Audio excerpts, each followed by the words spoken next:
Hit the lights! You've discovered the Halfwatt podcast. We want to educate and entertain by tapping into the most trusted source of new technology, the ones installing and innovating it. You, the tradespeople that build from the ground up. Join us as we talk with industry leaders, veteran contractors, and even some young blood. Welcome aboard.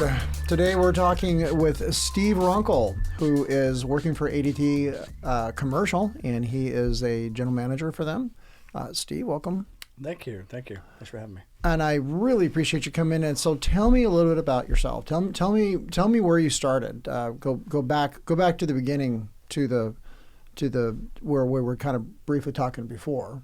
Yeah, sure. So, got out of high school, and my dad was pretty adamant that I do something, either go in the military, go to college. Mm-hmm. I had a crush on a girl, so I decided that I better try to follow her, and of course that didn't work out. But I went to ITT Tech, got a degree in electronic engineering. Okay. And I was in their career center just about ready to graduate, and a job opportunity popped up, and I thought it just kind of sounded cool. Yeah. And at the time, around, 23 years ago, $16 an hour was decent money for a 20-year-old guy, and had just started out or was just about ready to have a family. And I just thought that was kind of cool, and I was going to get to still kind of work with my hands, and I enjoyed that aspect of it, or I thought I would enjoy that aspect of it. Got the job at a place called PacWest Security, a really small mom and pop outfit. And that was they were in Woodburn, you said? Yeah, they were in Woodburn, Oregon. Nice. And as I was working for that company, I slowly realized through obviously getting out there and working with people that you needed to actually have a license to do the type of work. Who would have thought? Who'd have thought?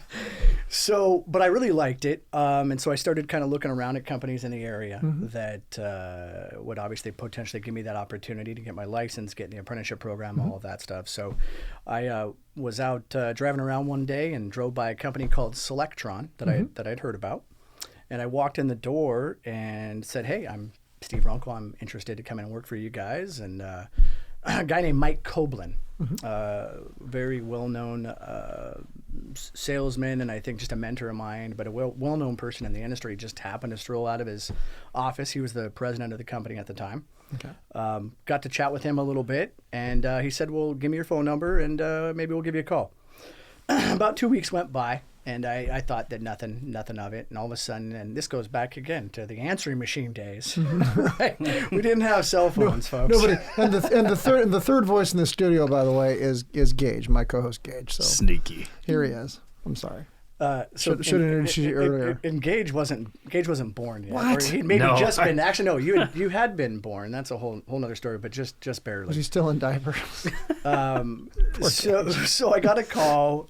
Went in for the interview. Got the job at Selectron, and got into the apprenticeship program. Now Selectron's an access control company. Primarily. Access control and video. I would say in the Portland area that they were cutting edge as far as that goes. But at PacWest you were doing more camera type. Yeah, I started out installing cameras. Actually, the cameras in the ATM machines. So everybody now you know there are cameras in the ATM machines. In case you didn't know. So you actually would change out the cameras in the ATMs and That's right. and do some security functions. Program them into at the time the VCRs. Right, you had the matrix switches with the VCRs. You're dating yourself. I know, it's difficult. All the kids are going, what the hell's a VCR? Yeah, I'm seasoned. Me too. So you did security, and then you went into the access control with. Yeah, we at PacWest we did a little bit of burglar alarm stuff. I got a little bit of a feel for that, but mainly it was video. So when I moved into Selectron, I thought it was the coolest thing in the world because I just loved access control. I loved relay logic, all the different things associated with it. And they were one of the biggest players in the Portland metro area, had a lot of the larger clients at the time, the Nikes, the Mentor Graphics, a lot of the hospitals. And nice. So it was a great... Nike's that small little shoe concern. Right? You've heard of them. I've heard of those guys. Yeah. They might make something of themselves. They might make something of themselves someday. Yeah. If they get as big as the Half-Watt podcast, you might know this company called Nike. Yes, exactly. So yeah, no, I started off there and just worked my way through the apprenticeship program. And when we first started talking, I those are some of my fondest memories of nice. My career was actually being a tech and working on the large access control jobs. I was fortunate enough to be a part of the Salmon Creek Hospital for Legacy from the ground up, Southwest Washington Medical Center Tower in Vancouver, and just some, what I still think. So you're licensed in both Oregon and Washington? Yeah, I am. And for anybody listening, and this should be obvious, but when I got my Oregon license, and when I went through it, it was a 4-year apprenticeship program. Okay. And I did go to Clackamas, which I believe that's still where it's at now. Yeah. I think there's a guy, I wonder if he's still around, named Grant. Yeah. Is Grant still? Yeah, Grant's still around. You're kidding me. No, matter of fact, he and I teach. Good for him. He still teaches the audio stuff. Okay. Yeah.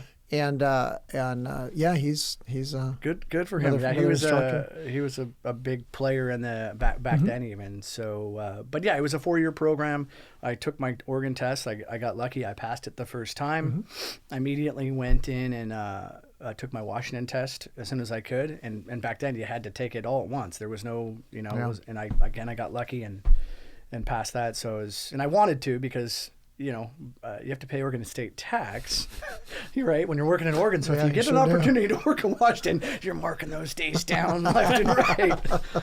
So, so I'm dual licensed, which is still nice to have and something you don't ever want to let go of, in my opinion, once you and I like the Washington test. What blew me away about the Washington test was how well written the WAC and RCW stuff was. I did not think you could actually write as many questions on WAC and RCW as you could. Now, WAC is Washington Administrative Code and RCW is Revised Code of Washington. That was jaw-dropping that they could actually, have that many questions, and they were well written. It was pretty well done. There was probably 20 or 25 of them, if I recall. I mean, again, it's been a while, but yeah. I like that. So you had all these tiny clients like Nike and Legacy and all those other. So how long did you work at Selectron? So I want to say Selectron. So for me, it's kind of all been one company. It's just because we've been acquired a few times, but a lot of the same people that end up leading those companies. So Selectron, I want to say, was 7 to 8 years before Aronson Security Group, which was a partner company of ours up in Seattle. Purchased. Oh, I did not know that. Yeah. Okay. So Aronson Security Group is owned by Aaron. Yeah. Owned by Phil Aronson, right? Okay. And they were a partner company of ours, and we worked. And that's kind of one of our models, is we had lots of good subcontract partners, which allowed us to do work all around the country. Okay. And so it came to fruition that Dave Stoner at the time, who was the owner of Selectron, wanted to sell the company. Phil Aronson liked the idea of it. They were already partners. I think Phil really liked Robert Flynn, who was the operations manager and leader at Selectron, essentially ran the day-to-day. Wow. And, you have a really good memory, man. You're just pulling these things out like that. Yeah. So it was a good marriage. Ended up being a really good acquisition, and just a good group of people that merged and actually built a really cool company at ASG, which thereafter was purchased by ADT Commercial. Nice. So now you work for ADT Commercial. Yeah. I work for ADT Commercial. You were explaining that there was a kind of a gathering of other companies in there. So Protection One. Yep, and ProTech. Yep. So for folks that have worked in Portland a while, ProTech is a name that we all know. Protection One's a name we all know. Matter of fact, when I worked for Performance, Protection One was on the far end of our building, and then eventually they moved out, and then we took over that space. So, but yeah, Protection One is they've been around a long time too.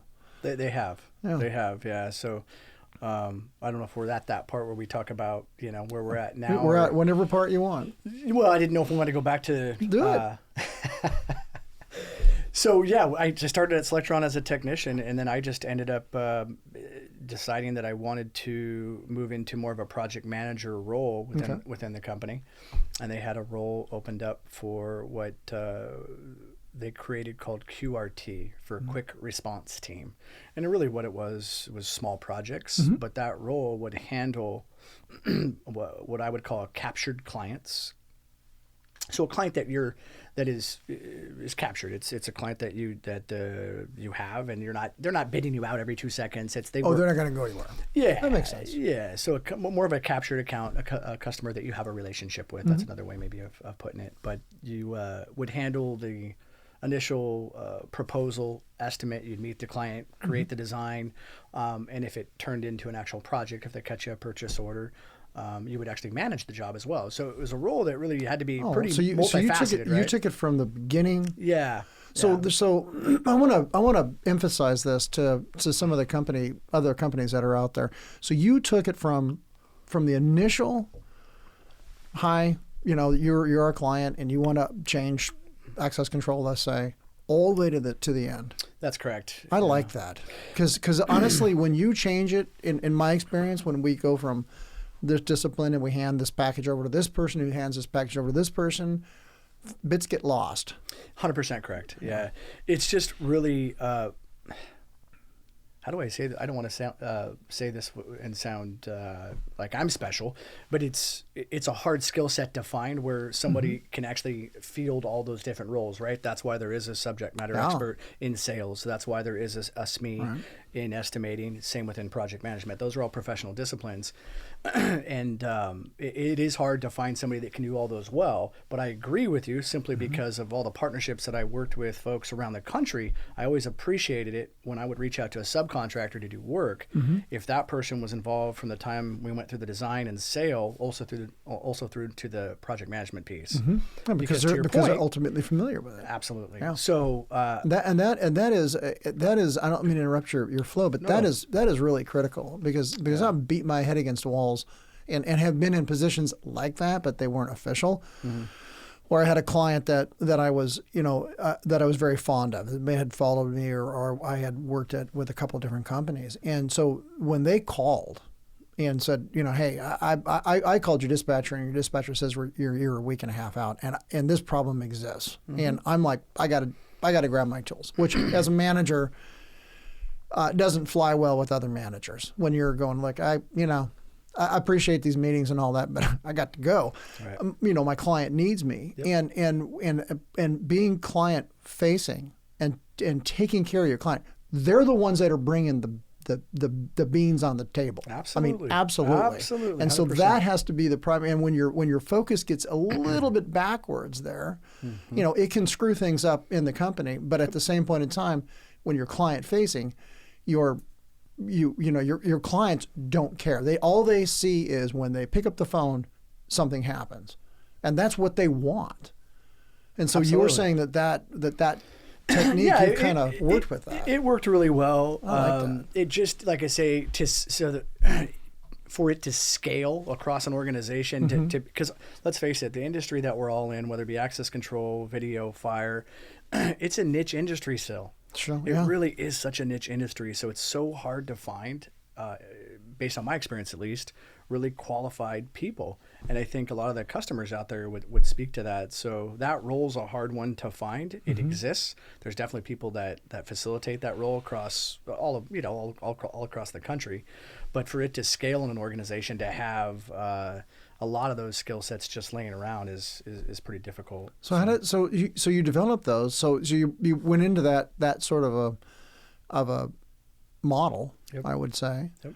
How did that work out? What was your? Tell me it's interesting. So what ended up happening was I did that role for about a year, and true story. When I first went into that role from being a technician, and this seems crazy now because of the era that we're in, but I had typing skills from that I had acquired from just basic high school classes, but I had never sent an email. I mean, I actually have an email that I sent to a colleague. When I first got on, it was my Yahoo account, and I I said, I'm on the internet. I'd send an email. I didn't know how to do it. And really, it was just kind of trial by fire. But after that first year and, through that OJT, that on-the-job training, you kind of have, you're either sink or swim. And so I went through that first year, kind of beefed up my office skills, and got that experience dealing with clients from a different perspective, a different lens than I had as a technician, but still made sure, you got to be customer focused, right? If you take care of the customer, everything else will take care of itself usually. And so I've been doing that. I like how we both added usually. So I did that role for about a year, and I remember a couple colleagues. So again, Mike Coblin, 3 colleagues, Mike Coblin, Robert Burley, and Robert Flynn pulled me into the office, and I said, "Oh God, what did I do?" These, the big guys are calling me into the office, and they asked me if I wanted they wanted me to take over Mentor Graphics, that account, and Nike. And I was like, it was pretty overwhelming at the time, and I want to say I was 26, 27. Wow. And that was I hadn't been doing what I was doing for that long, and for whatever reason they thought I could do it.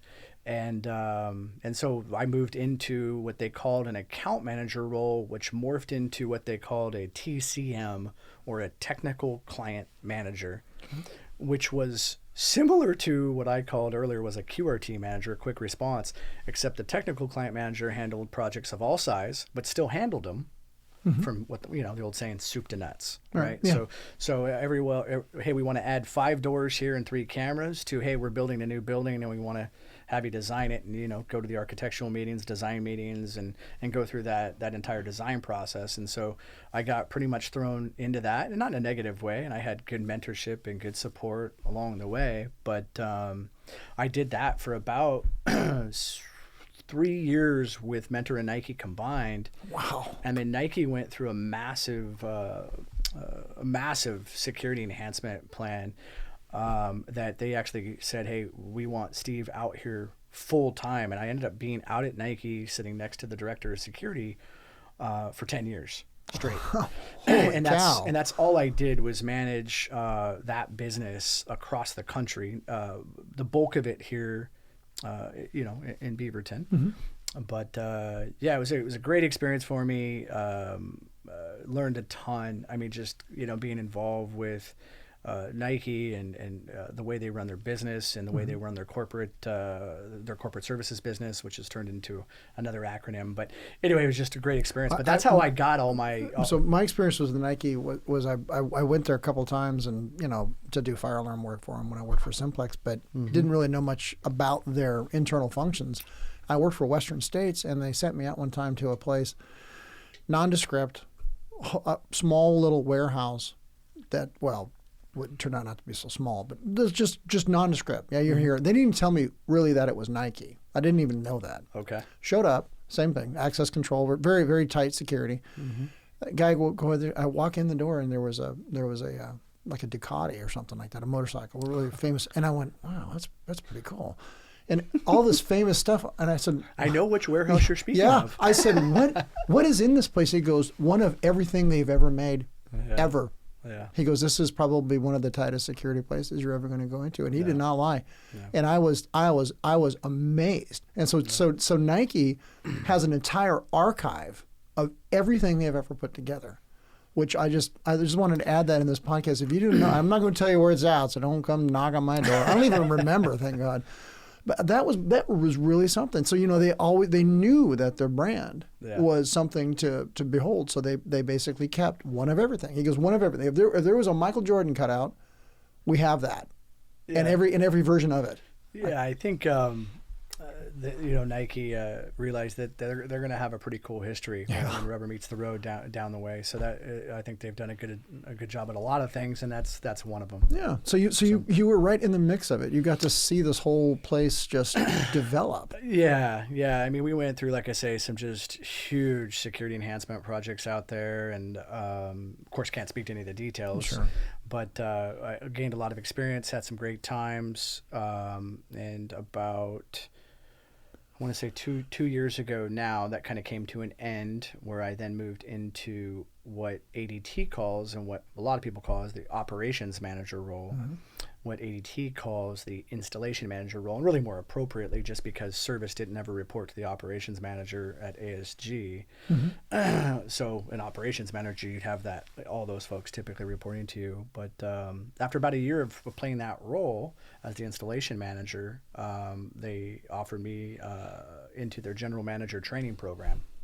Oh, wow. Which I thought was pretty cool. A lot of people were worried about, within our organization, about ADT, corporate, this, and, Sure. and those are all fair things to be concerned about, right?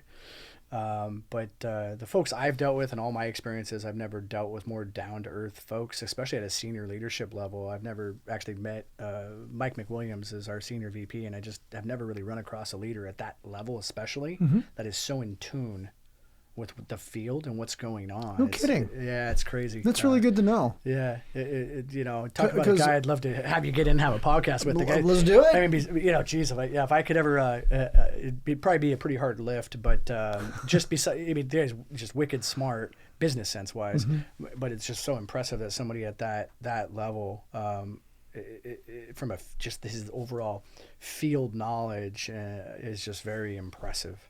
So I found that the CEO I worked for at my last company at Performance was also really down to earth, and he hired really down to earth managers that were easy for me to work with.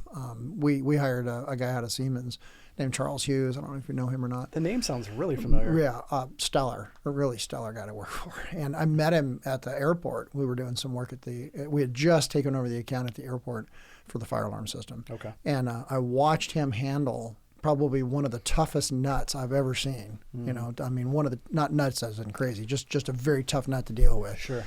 And he handled this situation because it got ugly real quick, and he handled it with such poise. Really, is the best word for it. I just went, whoa. And when the opportunity came, just to hire him as a general manager, I didn't even think twice. I said we had to have him, and I still would like to work for him. It's just my life went a different direction. I'm happy where I'm at. Because it's from my experience as a manager, I do okay, and they think that you're a great manager, and I may be, but inside, it was eating me up to do that, and you know how that can eat at you. It resonates very well with me. Yeah, and so for me, I was like, I could do this, or I could go back and be a tech, and I'm thinking I'm 57, do I want to make that choice or not? And then I looked at my wife and I said I got to make the choice, and I made the choice to go back and be a technician, and I feel like I'm back in the groove, which is bizarre. Pretty cool feeling though, it sounds like. Oh my God. It was, I can't, I wish I could say I have bad days. I don't, I just, I miss being a manager. I miss being in charge of stuff, but I also don't. Like there's a part of it where I just go, yeah, I can just shut everything off, and I bicycle up to the hill too. So that kind of is. Oh wow! Yeah, that's pretty cool. A couple times a week. Yeah, I obviously don't. it's between that and dietary changes for me. I can't gain weight at this point, so it's like I do keto and a bunch of other bat squeeze, so it just works for me. But I do what I do appreciate though is good managers and good leadership, and it sounds like this gentleman you're talking about has that. Yeah, I've been fortunate through my entire career to have really good mentors. I've never been in a position in the last 22, 23 years that I didn't like my boss, or I thought they did things unethical, or I just. So your total time in the industry is 23 years? Well, I mean, I'm almost 43, and I started when I was 20, so yeah. So I want everybody listening to this podcast to think about that. Because you started off at 23, right? I started off at 20. 20. It started off at 20, and you're a general manager at this point. I turned 43 in June 26th. So Yeah. I mean, going on 23 years. That's a damn good career. That's a really good set of moves. You know, In my humble opinion. yeah, I mean, tomorrow's promised to no one, right? So you got to like what I would say this to anybody out there. You know, whatever you're passionate in, go for that. You know, we always, I think, as people want to try to be better and try to learn how to be better humans. And if you're working at something, my philosophy always been is if you're a floor sweeper, try to be the best floor sweeper. Right. You know, I don't know. That's been. I don't know if it was the way I was raised. No, that's good. I mean, that actually is. I had a chief. I grew up in Southern California. I grew up in most of my good years in Oceanside, California, and that's just south of Camp Pendleton. So everybody was a Marine around me. Everybody was a Marine. My old man was a Marine. The guy next to me was a Marine. His wife was a Marine. It was a whole 9 yards. The guy down the street who I had never seen a house as dialed in as his was a Navy corpsman. He was a chief, and it's chief or senior chief. And he, I remember talking to him when I told him I was going to join, and he looked at me and goes, "I'll give you one word of advice or one phrase." And he goes, "Whatever you do it better than anybody else, and always complete what you start, and you will do fine in the Navy." So I was in for about 9 years, and he did not lie. He was not lying at all. Like I could see immediately where the rubber met the road, you know, and I still hearken back. His name's Tom Hummel. I still hearken back to him and I think about it. And I even with leading my own people and I'm still in the journeyman, so I have an apprentice that I'm teaching. Oh, cool. And all my apprentices, I've always told them, I says, you know, I don't want my apprentices to, you know, I want you to be where I'm at in, you know, 5 or 10 years. I want you to eclipse me. For sure. And I want you, and that's a huge thing of mine, to say, I don't want you to be okay. And I certainly don't want to keep you down, but I want you to eclipse me.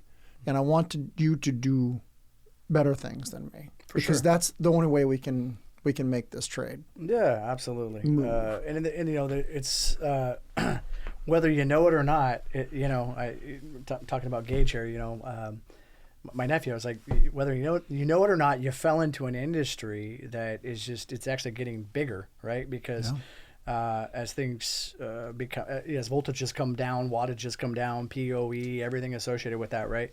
The industry is getting bigger, and it's just, I mean, we're not going to need less security, you know, in the future.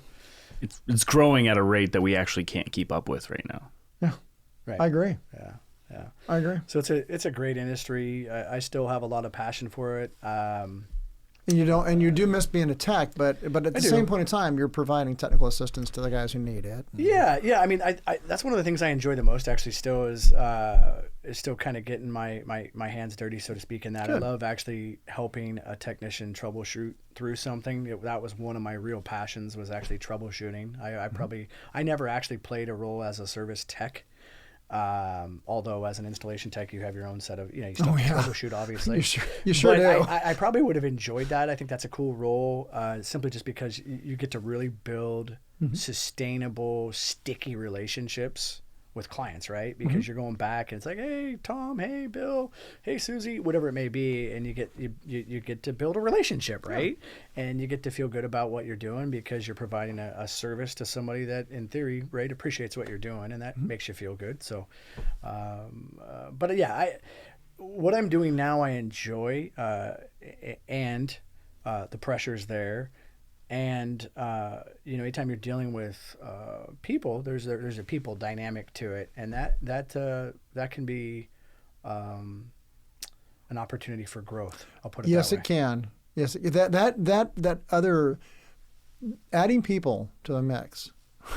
Yes. you find that entertaining, do you, Gage? Yeah, just a little bit. Is the X factor that I didn't not like it as a manager. I mean, I knew that every time I showed up to work, there was going to be some brouhaha, something terribly could happen, you know. And I wound up firing a lot of folks and changing a lot of roles around. And I never really ever got used to that. I never really liked it. you know, that like that. Well, gosh, I'm gonna have to let you go. You know. Well, no, that's a horrible feeling. But you know. I do understand that there's a time when it has to happen, and it's a lot of times that call was actually the right call to make, and the fit isn't correct. If someone's in a company and they're not really happy, they're not happy. Yeah. Like go find a company where you're happy. 100% agree. And I know there's a lot of change. I know that folks are, you know, changing companies all the time. I mean, I've been through, you know, Simplex and OHSU and, you know, United Fire in Western States and Performance and all that stuff. But I've learned from every single one of them. Mm-hmm. I mean, I look at my time at United as because that's when I left OHSU and went to United. It was boot camp. Like the guy who taught me sprinklers at United, because I'm a sprinkler guy too. Oh, interesting. Yeah. Oh, yeah. Yeah. He was like, okay, I'll be your apprentice. You'll teach me electrical stuff, and I'll teach you sprinklers. And that's exactly what he did. Very cool. And yeah. It's an area I'd like to actually grow in is both fire and sprinkler. Sprinklers are that's a whole nother animal. That's right? a whole nother animal. Yeah, I didn't realize it was. We actually just joined that apprenticeship program as of today. Really? So we were a certified trainer on the sprinkler side. With which group? I'm trying to ABC. ABC, I believe. Yeah, ABC. Excellent. So Kevin Miller, who actually Tyler works for, Kevin runs our fire operation, and is leading that effort. Yeah. But it's pretty cool. And we're trying to grow that division. Well, ADT was huge in sprinklers. I mean, when you look at old sprinkler systems, they are either Notifier or ADT. Okay. Almost exclusively, and now, you know, Potter obviously is the big player now. But honestly, the oldest stuff, some of the oldest equipment was ADT. Interesting. Yeah, plunger I did type. not know that. Oh yeah, plunger type tamper switches. The whole. Matter of fact.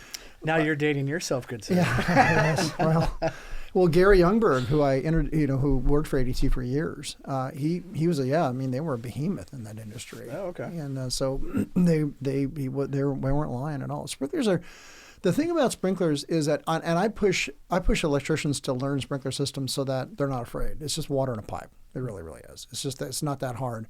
But once you get to know all the different systems, and especially the pre-action systems and the dry pipe valves and exactly all that stuff, and you've flooded something once, you get that through your system. You get that out of your system once. Everybody's got to do it once. You make an snap that you won't ever make again. Yeah. You know, you trip a couple of dry pipe valves. We tripped on one time and had 38 low points, and it was just like, oh my God, we were going to be here for a month trying to drain all these things down because you got to get all that water back out before it freezes again. It's a whole thing. It's a whole different genre. And as much as I did sprinkler work and enjoy it, I currently work with a couple of really good sprinkler folks now, and I help them watch it from a distance and go, yeah, I'll do what I can. Like as soon as they're done, I'll come and do your electrical stuff for you and get all the tampers hooked up and you know, make all that stuff happen. But I am also glad I'm not twisting valves every day. You know, it was something I didn't know and I feel good about. Sure. But the more I did it, I did that in backflows and some other stuff too. The more I realized that everybody in this trade, the more experience you get doing stuff and learning it only helps you. It only helps you. For sure. You know, and I don't know anything about certain aspects of our trade, like telecom. I would be silly to hire me to go out and do a telecom job. Right. I could probably stumble through it, but that's just not my forte. No, I agree with you. I mean, between data networking, data cabling, I mean, there's an art to that. There's right? a total art. There's an art to different aspects of what we do, whether it's fire, access control, video, intercom, audio, right? Some of the different things they're doing with audio, AV these days. Yeah. So, and that's why I say that there's not only is the low voltage industry a bit of a niche. You have niches within the niche. I agree. And so it's just, and I think that part of it is that, education, right? You don't go to when you're in high school, you don't go, what are you going to do when you grow up? I'm going to install access controls. I'm going to be a doctor, a lawyer. I'm going to be an electrician, maybe, right? But you know, some of these just things aren't discussed, and so it's about exposure, and you know, that's one thing that you know I'd like us to get a little bit better at. It's something we talked about at ASG, Aronson Security Group, back in the day. Is how are we going to get the messaging out to young folks that might want to think about doing something like what we do for a career, because the industry needs smart, qualified, you know, eager, ambitious folks, right? I agree. And a lot of the time, again, like myself, I kind of fell into the industry. Gage kind of fell into the industry. In fact, I remember when he called me when he was about, I think we were 19, and he said, "Yeah, I want to come. Can you get me a job?" And I said, "Well, why don't you really think about it? And if you're really serious, give me a call a year from now, and we'll see." And he did. He did. That's really the story. You think about that. Of that. I thought about it. And I was like, well, maybe I've always wanted to be an electrician, so I'm gonna maybe be an electrician. And he's like, access control's pretty sweet. It is. Well, I said awesome. I said the pay is relatively close. Yeah, he was like, a lot easier. Yeah, he's like, it's a lot safer, and you're basically gonna make the same amount of money. And I was like, sold, I guess. Yeah, let's do this. So it's funny. I told you. I think I was telling you maybe just prior to starting the podcast here that I had gotten hired on at Selectron when I was 20 years old, and they brought me on at $16 an hour, right? So roughly, what was it, 18 years later or something like that, he got hired on at Aronson Security Group for $16 an hour. Damn. So, you know, not to get on a whole tangent about inflation and just how hard it is for a lot of these younger folks coming up right now between the cost of living and things like that. I mean, both these guys, Tyler and Gage, are doing great for themselves these days, but it's just kind of crazy how the wages hadn't really kept pace. It is bizarre, isn't it? Yeah. Because when people when I look at what a journeyman makes now, like especially like a high voltage journeyman. I was talking to a guy the other day at like a gas station, I think on the way home from teaching, and he goes, what do you doing out here? I says, I teach, and I'm just coming home. And I go, what do you teach? I said, I teach electrical stuff. I fire alarm and a class called specialized controls that no one would really know about unless you're in this thing. And he goes, oh man, electricians, that's pretty cool. I says, well, we're electricians, but we're low voltage electricians, so we're all pretty much specialty electricians. And he goes, yeah, I was talking to a guy, and he was saying that the union pays all these dividends and all these things. I said, the union pays well. I mean, it's a great gig. It doesn't matter whether you're union or non-union, get in it, but you're in a trade. Get into something where you're bending tin, hanging sheetrock, electrical, plumbing, something that's tangible that can't be outsourced. Something that's not going to get sent to Bangladesh, right? Because if you're sitting in front of a computer screen, that's exactly where it's going to go. And I'm not picking on Bangladesh, but it's going to go overseas because that's the nature of the beast. But by God, if you can put it on the wall, and you can program it, and you have to be there to do it, and then you've got a job that's I distinctly remember people talking about, well, our economy is going to turn into a service economy, and I don't know if that's a good thing or a bad thing. And I'm like, I don't know why it would be a bad thing if you're a service type person. And it's all I've ever done. When I came out of the military, I fixed photocopiers for a couple of years. Okay. And I thought, well, I don't know if this is ever going to pay out. And I met some fantastic technicians there and got into Simplex as a time clock repair guy. Like, they hired me to fix time clocks because I had a mechanical background of fixing photocopiers. I wasn't even using any of my electronic skills. I spent 9 years in the Navy doing electronic warfare, and no one gave a rip. There was no way to tell anybody what that job did. Like they don't know what your electronic skills are. No one knew what electronic warfare is. They probably still don't. Right. So it's like I couldn't prove it, So, like Call of Duty, like electronic warfare. Now they would. It wasn't even the internet back then. I remember when Simplex gave me the test to see if I would be a technician for them. They asked me questions about DOS. Oh wow. Disk operating system, and the guy goes, "Hey, you really know a lot about disk operating system." DOS. I'm like, God, I hope so. Right. I was an early adopter of DOS. Yeah. and it's funny because you look at it and you don't think, wow, how the hell is that ever going to pay off for anybody? And I really did the time clock repair thing until the fire alarm guys said, why don't you come out of the warehouse and let's go see what you got. Let's go do something. Yeah. Let's go teach you something. And they taught me how to do fire alarm, and I never looked back. The rest is history. The rest is history. Yeah. And I loved it. I just friggin' loved it. Matter of fact, the more complicated and more difficult a lot of it got, and the system I'm working on now is that, and it goes everywhere. And so I enjoy it. It's satisfying, and it pays well. And that's the key. Is that it's able to buy horses and buy hay, which is my whole world when I'm not here. Oh, awesome! It's getting eaten up. You got a passion. You got actually you have a few. I mean, this is something I think you probably enjoy. This, yeah, talking. I mean, besides spending time with Gage and Tyler, I mean, talking. Everybody who knows me is like, yeah, the boy can talk. He's got that part down. Well, I get this man a podcast. You've got your hands full over here with this guy. Oh, no, that is true. It's a good thing he's former Navy. That's long as I say with that. Yeah, no, me and him are going to talk for another hour after this. So yes, sir, we you are. don't have to convince him. He knows. Okay. So now ADT, the parent company of ADT is JCI, correct? No. So it's not. No, maybe I've got my head completely. ADT is independent. So no, what there is there's ADT high volume / residential. Okay. Right. And then you have ADT commercial, right? And so ADT commercial went out and bought a bunch of companies, right? One of the big acquisitions was a company called Red Hawk. Oh yeah. Okay, the group up in Seattle. $300+ million acquisition. So itty bitty concern. Yeah, right.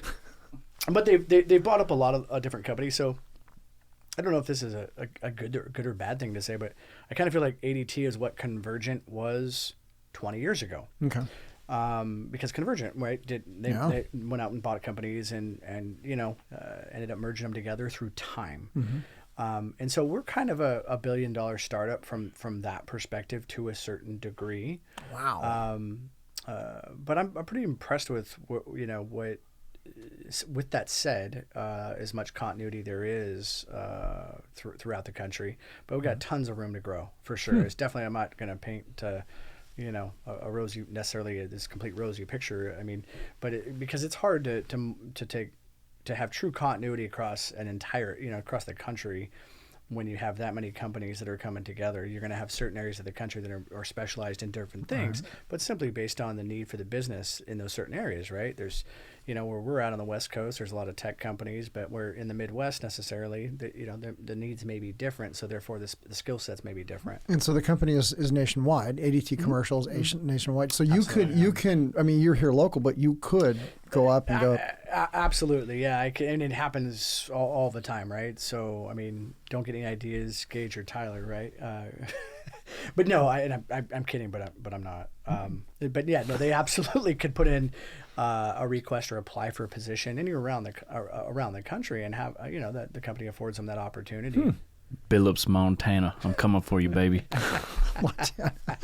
It is really, really cool that opportunity is actually there for folks, and people leverage that opportunity. Right. So I mean, you could get into ADT, for example, and get your licensing in Oregon, Washington, and decide, I want to go work in Nevada, or I want to go work in Montana. Correct. Yep. Right. Absolutely. Which is and do that, where versus working for a company that is like a mom and pa or smaller concern, where you're going to be in Portland, you're. Yeah. I mean, you obviously could still do the same thing, but you're going to have maybe a little bit harder. I don't even know if I want to say a harder time, but you obviously have a bit of an in, right, when you're applying within your own organization. So still, and not only for what I'd say is where you might have a lot more leverage is applying for a job if you want to move. And I hate to use the term up necessarily, because I like to think about the top of you have your org chart in your company and you flip it upside down, and those are the folks that are really actually out doing the work. Again, the techs, the engineers, those are the folks that keep the company afloat and viable and keep our customers sticky. But you do have opportunities to go into management. I'll put it that way. And sometimes it's easier to get into management within your own company versus applying for a management role outside of your company when you have no experience. True. Interesting.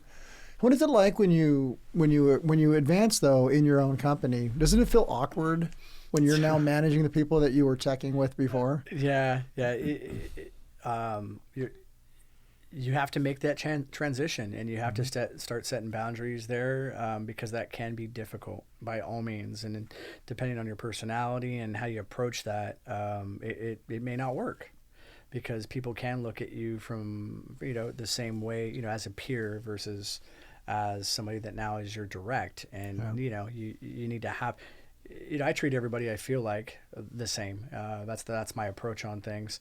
But there needs to be, I think, through an inherent level of respect and kind of respect somewhat the chain of command. I try to, but you have a really good point that sometimes that can be difficult to go from working with a bunch of your peers, now getting promoted, and those folks now reporting to you.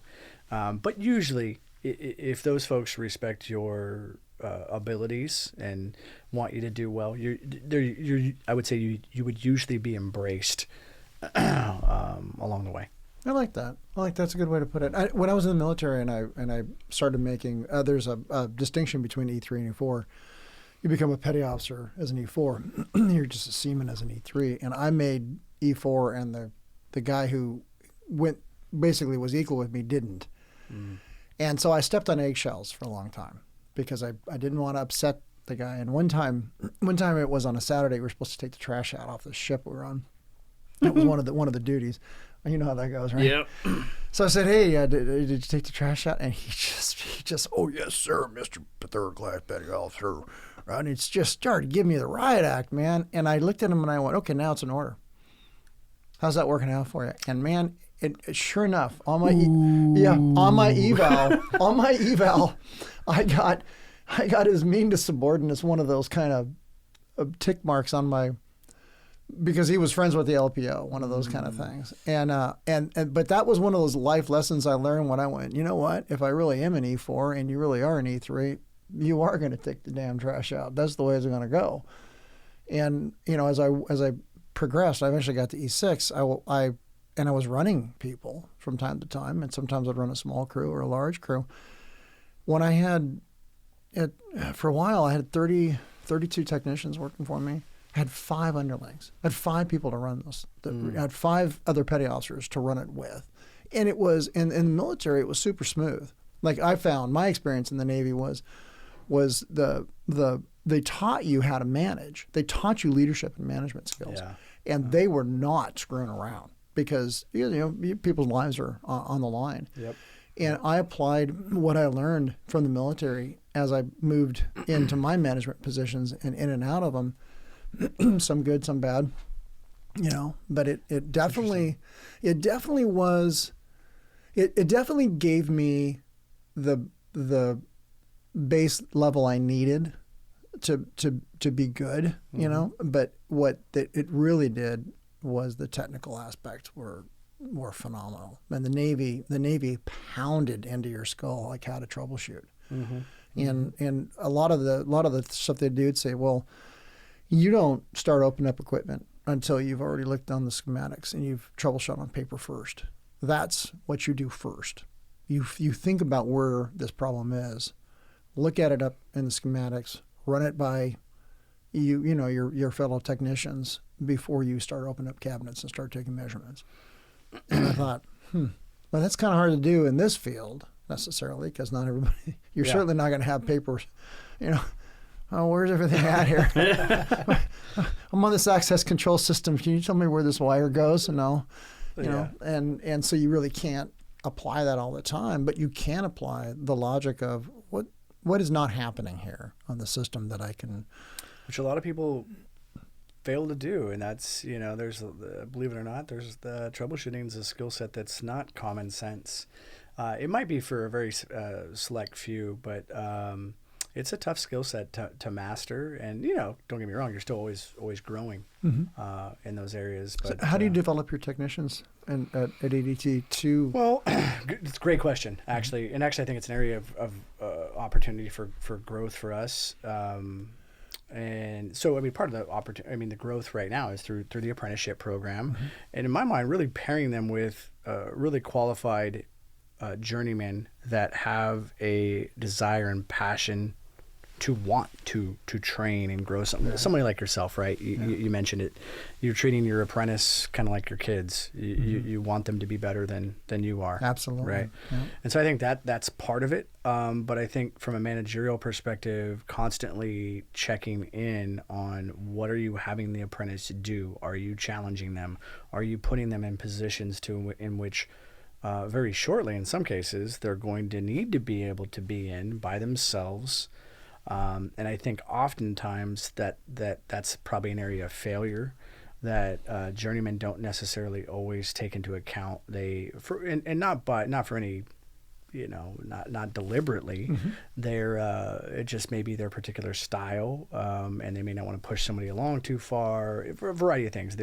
You may have an apprentice that may not be that ambitious and needs to be challenged, and the journeyman may not be the challenging type and things like that. So I think from a managerial perspective, one area that I don't think I've done a good job at over the last, I'd say I identified about a year ago that I wasn't doing a good job at was really working with my team to make sure that they were challenging the apprentices in the right way so that they could grow. Nice. So that's excellent. Yeah. So it definitely was an area of improvement that I think I recognized and I challenged my team with because, the apprentices are the future, right? You want to grow really. I was an apprentice. Yeah. Right.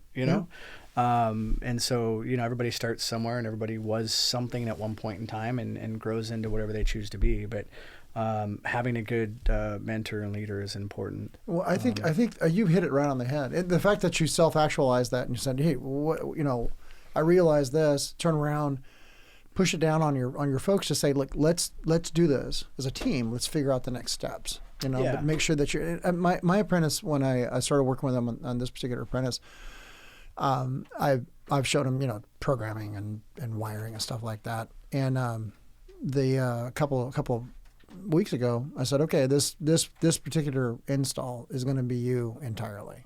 Like, I'm not going to do a thing. I'm going to be your apprentice. Show me what I got to do. There you go. And he never used me. I basically sat there with my arms folded and BS'd with him the whole time as he did the job. And I thought, okay, we'll see. And he didn't miss a beat. He didn't miss a beat. It's a good feeling. And I went, to have as the journeyman, right? Yeah. Oh, absolutely. I'm like, oh, damn. Man, so I got to challenge this guy even harder, Yeah. So, it's you've got a guy who's got his head together when he's picking up his tools and he's happy. He's got a big smile on his face, and I couldn't be any happier with his apprentice. And I'm looking for the next one because we're gonna probably have another one come up. Yeah, for sure. And of course, when this guy passes, he's going to be responsible for training him, and along with me. So then he's got two.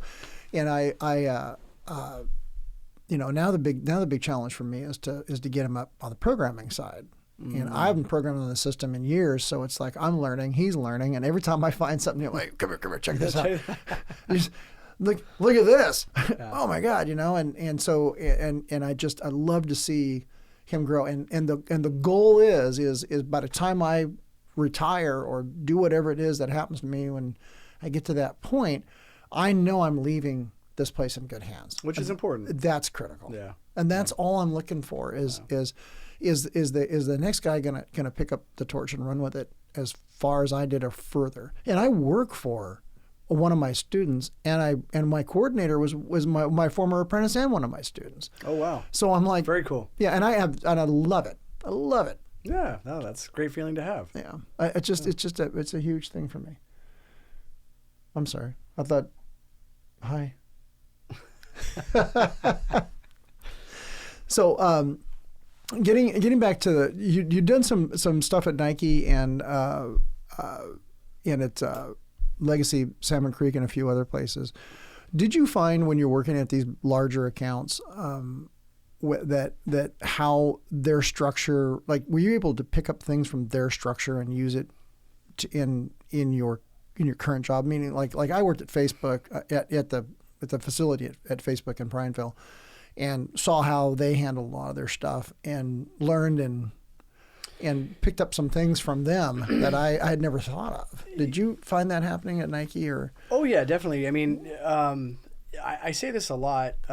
Life's based off a perspective, right? Mm-hmm. And everybody sees things through their own lens, based on their own experiences. And I got to be brought in as a team member, almost as an employee at Nike. So I definitely got to see things through the customer's lens. Okay. And there was a level of trust built there that was pretty cool.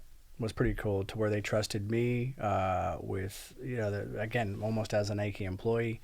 I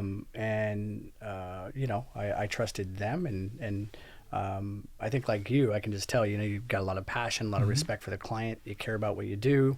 You care about your customers at a deep level. And I did too. I do still, which I think is an important aspect of most industries, quite frankly, that if you really care about the customer, you care about what you do. I think most of the customers, people, it's a relationship. Most industries are relationship-based industries. And so, I picked up lots of things, but really just seeing things through the customer's lens. So when a complaint would come in, and you're listening to a service manager, an install manager, somebody complain to me, oh, they don't understand. Well, so here's where they're coming from, right? And so when you can start to see things from different perspectives, you can be, I think, reasonable with your approach, in trying to accommodate, in some cases, some difficult situations, which in our industry and in general, right? Not everything goes the way you want it to, despite everybody's best efforts, right? Right, yeah. You made a comment earlier about one of the guys that had dealt with a situation with a lot of poise during a difficult time. That's part of the gig. Is a lot of what we do, most of what we do, even at a technician level, I really feel is based off of customer service, your ability to communicate well and generate a really good experience for the client and whoever you're with, right? And communication is a big part of that. That could be communication between you and your apprentice, you and your customer, the facility manager, your project manager, your ability to communicate effectively within this business. And again, I think within across the spectrum, probably with anything you do professionally, communication skills, I'd say, are paramount.